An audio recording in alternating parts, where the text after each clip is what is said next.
Dad, did you finish work? I was going to make some omelet for dinner, but we are out of ketchup. Yeah, I was just about to leave. I forgot I had a committee meeting, so I have to work on a few things and then I'll be home. Would it be okay to have dinner after that? Sure, you want me to cook? No, I'll cook, it's okay. I want to make omelet. I don't have school tomorrow, so it's no problem. Can you pick up ketchup on your way home? Of course I can, but is my cooking that bad? Well, the last time you made omelet, it turned out to be a poached egg, right? Right. Oh, by the way, there's the movie you've been wanted to see on TV tonight. Oh, the one I've been dying to see? Let's finish everything and watch it together before we go to bed. I'll make sure I'll record it just in case. Hey Sean, remember me? You didn't block me, did you? Are you getting this? What? Who is this? Have you forgotten already? That's cold. But I understand since I haven't seen you for 7 years. This is your mother. You're kidding, right? There's no way she'd contact me now. Are you really my mother? I tried calling home, but there was no answer. I remembered I had your old cell phone from elementary school. So I just looked at the phone book to get your contact. I hope Heather is doing well too. You've got to be kidding me. What do you want now? What? Is it so weird for a mother to worry about her son and daughter? She was 3 years old when I left, right? She wasn't even talking yet. But she has grown, hasn't she? I mean, she was more like Daddy, but she must look like me by now, doesn't she? Seriously, you've got to be kidding me.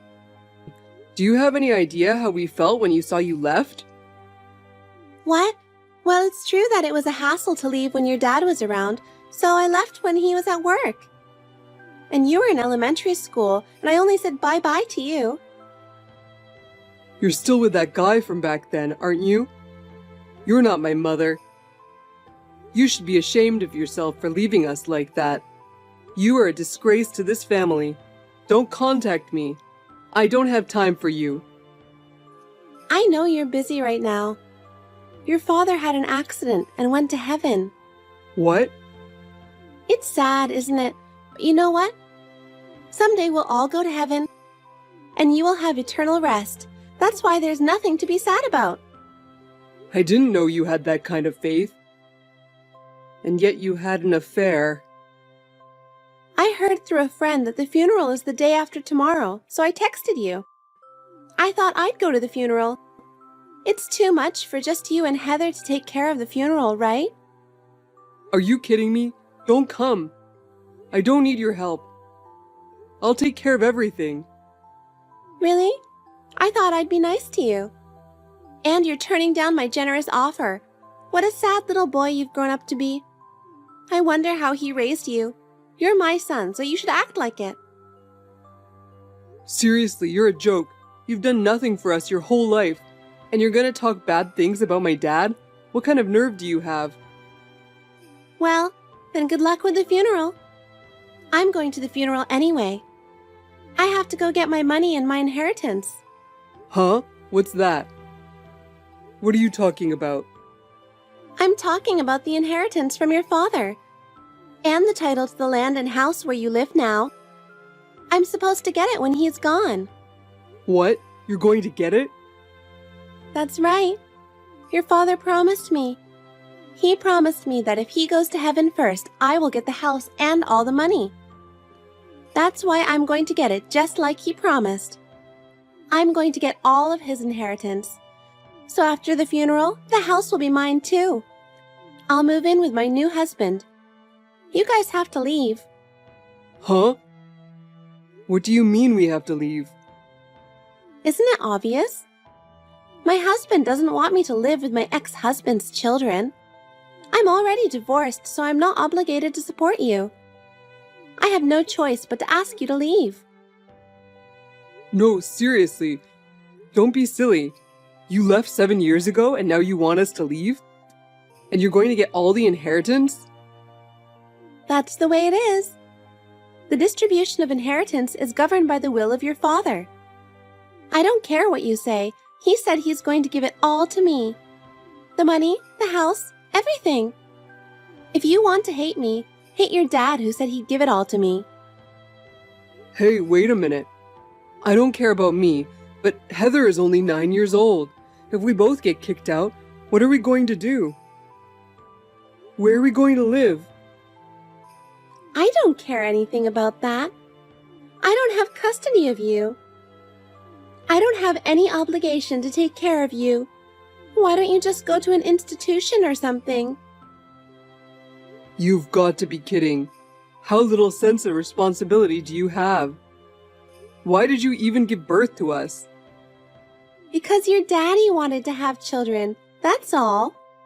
Now pack your things so you can leave as soon as the funeral's over. Make sure you pack your things well.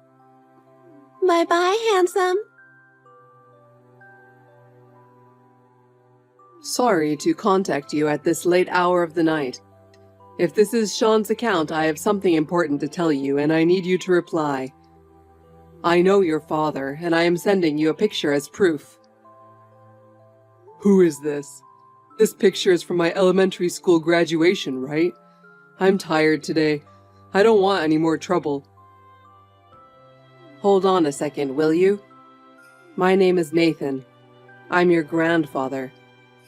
My grandfather? You mean my father's father? Yes, that's right. Nice to talk to you, Sean. I'm so sorry for your loss. I didn't get a chance to contact you until this happened. Your father gave me your contact some time ago, but I couldn't text you, and I ended up leaving it until now. No, wait a minute. I don't like it when you suddenly text me like this. Seriously, you're my grandfather? I was told that neither of my parents have any relatives. That's right. You're right to be skeptical. I've never met you since you were born. I opposed your parents' marriage. After a big fight with your father, I sort of kicked him out of my family. We've been almost completely separated. I didn't know that. When you were born, he contacted me with pictures, but I didn't return his calls.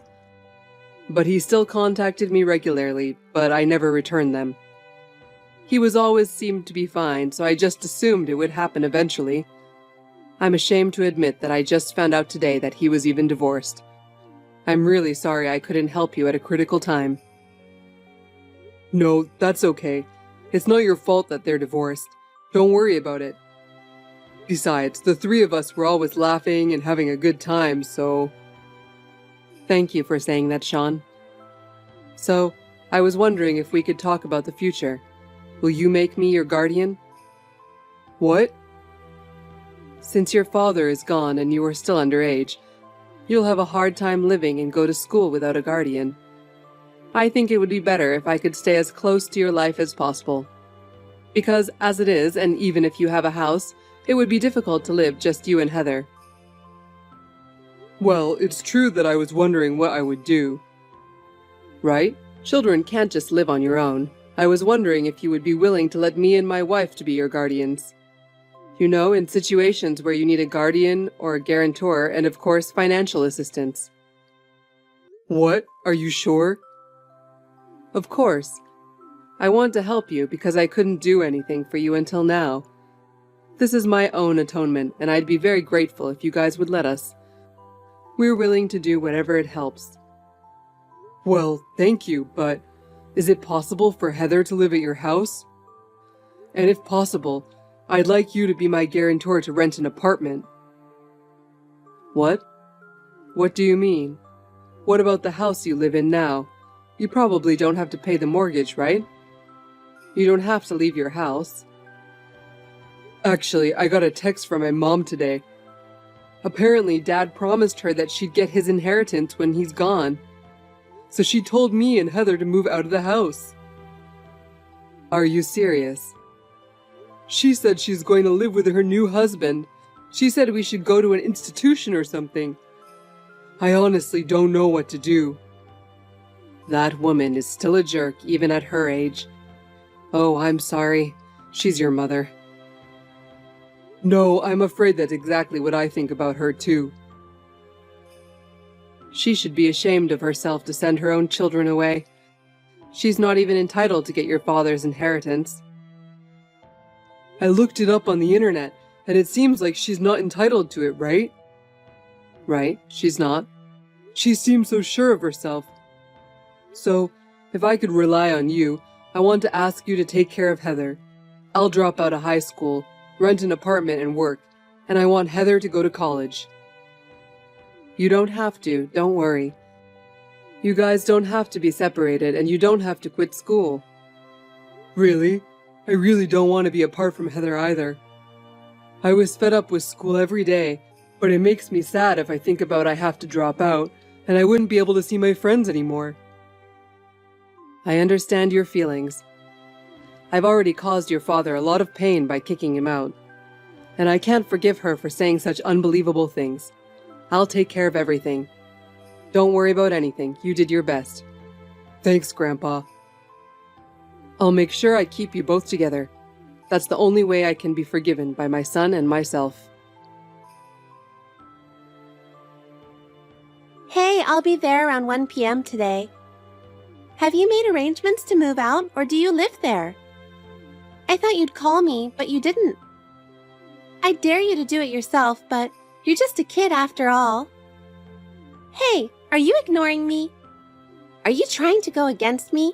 Poor little child. Hey, let me in the house. How long are you going to ignore me? Don't you want to know when the moving date is due? Or are you already gone? Hello, Amanda. I'm the one who put someone in front of the entrance, not let you through. You're nothing but a thief. Huh? What are you talking about? I mean, you're not Sean, are you? Who are you? It's been a long time. I wish I'd worked harder to stop you and my son from getting married. I'm Nathan, Rick's father. Do you remember me? Huh? Don't tell me you're that hard-headed guy. That's Sean's cell phone, isn't it? Why do you have it? You're the one who screwed up my plan, remember? How could I forget? I have Sean's phone on me right now. I'll answer it for you. It's the security guard at the door. He's from the company I'm the chairman of, and he's here to help us. It seems some shameless person is trying to deceive my grandson. Huh? It's none of your business. This is about me and my children. Can you just not get involved in this? Of course it's my business. He's my grandson. You're trying to deceive him and get the money and the house. What kind of nerve do you have? Huh? I didn't deceive him. It's just that the wife gets her husband's inheritance. What's wrong with that? You're already divorced. I'm just asking to get the present Rick promised to give me long time ago. What right do you have as a non-spouse? Unless there is a will, only Sean and Heather can inherit. You, the ex-wife, have no right. Why don't you go ask your lawyer? Oh my God!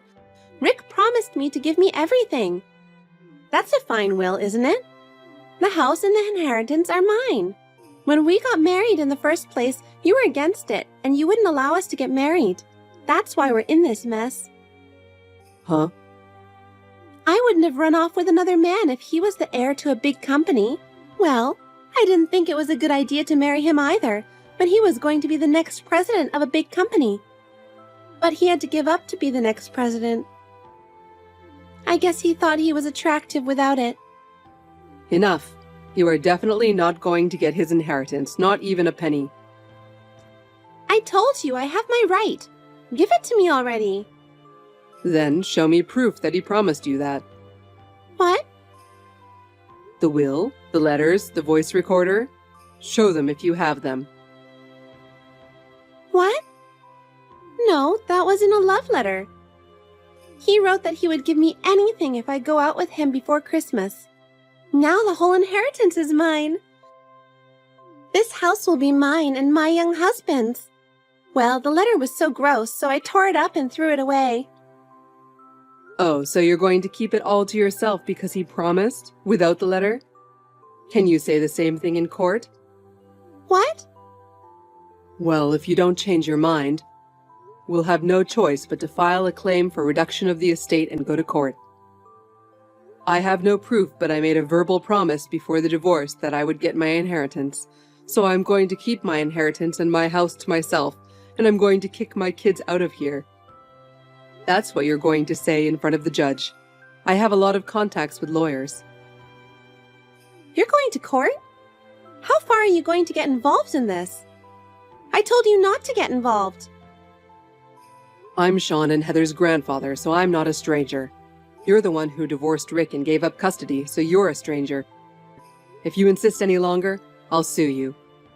It's better for you to run away while you can. No, I don't want to hear that nonsense. We are going to stay in this house. We've already sold our old house, too. My stuff is in storage. I'm in a hotel. I quit my job because of my inheritance. I've spent almost all of my money. I can't go home even if you ask me to. It doesn't matter what I say. I'm sure you'll find a way to survive. Well, can't you at least pay for the move and the first month's rent? You have money, don't you? Don't talk to me like that. You're making me sick. You really are an insane woman. We're all busy with the funeral today. I'd like to send him away peacefully. We can't afford to have a non-family member stay here. I'm just a regular morning guest. Please let me stay. Rick's funeral will be a family affair. Anyone who is not a member of the family, please leave.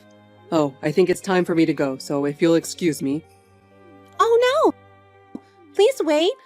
Don't kick me out. My mother really wanted to get us out. She didn't have a place to move to. She was making so much noise in front of the house, so Grandpa called the police and they took her away. I was glad it was quiet by the time of the funeral. She contacted me several times after the next day, but Grandpa blocked all of them, so I never heard from her again. After that, I heard she had a fight with her husband because she didn't get her inheritance. He stole all of Mom's money and took off. To be honest, I felt happy when I thought she would be unhappy. She went after him, and now I don't know her whereabouts. I just hope she won't cause us any more trouble. I wonder what my father thought was so good about her. Grandpa says she used to be a very beautiful woman. And my father, knowing her character, was concerned about her. Apparently, he made a new will every year on his birthday. Sometime after my father's funeral, the lawyer who was in charge of the case contacted me and found out about it. I felt that my father, who was a single parent, had really taken good care of us. And in the will, there was a note about Grandpa. It says Grandpa was a difficult man, but he cared about his son. He told us to contact him if we ever needed anything, and our lives took a big turn. It was a very loving environment. After the funeral, Heather and I continued to live in our original house under the guardianship of Grandpa and Grandma. We were both allowed to go to school as before. In addition, Grandpa hired a maid to take care of our housework every day, and we are living more comfortably than before. Both Heather and I have been able to spend our lives without any difficulties,